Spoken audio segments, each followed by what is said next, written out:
রফিক আজাদর কবিতা ভাত দিয়া হারামে ভীষণ ভকাতুর মই গোটেই শরীরব্যাপী অনুভব প্রতি পল অনুপল সর্বগ্রাসী ভোগ অনাবৃষ্টি যেনেদৰে শস্যক্ষেত্ৰ জ্বলি যায় তেনেদৰে ভোকৰ জুইত জ্বলি উঠে দুগলা দুমুঠি ভাত পালে মোৰ নাই অন্য দাবী বহুতৰ দাবী নাৰী বাৰী গাড়ী টকা কৰি বা খ্যাতি সামান্য দাবী মোৰ ভোকত জুই জ্বলিছে পেটত সিধা কটা ভাত লাগে মোক ঠাণ্ডা বা গৰম সৰু বা ডাঙৰ চাউল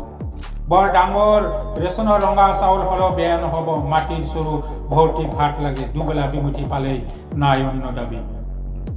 অযৌক্তিক লোভ নাই আনকি যৌন ক্ষুধা নিবিচাৰো নাভিৰ তলত পিন্ধা শাৰীৰ মালিক যিয়ে বিচাৰে যাক দি দিয়া তাইক মনত ৰখা মোৰ সেইবোৰৰ দৰকাৰ নাই যদি পূৰণ কৰিব নোৱাৰা মোৰ সামান্য দাবী গোটেই দেশত ঘটিব দক্ষযজ্ঞ কাণ্ড হুলস্থুল ক্ষুধাৰ্তৰ ওচৰত নাই লাভ লোকচান ভেদাভেদ আইন কানুন সন্মুখত যি পাম একেদৰে খাই যাম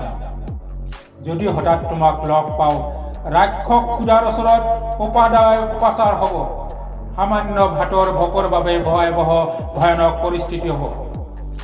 দৃশ্যৰ পৰা দ্ৰষ্টালৈ খাই যাম ধাৰাবাহিকভাৱে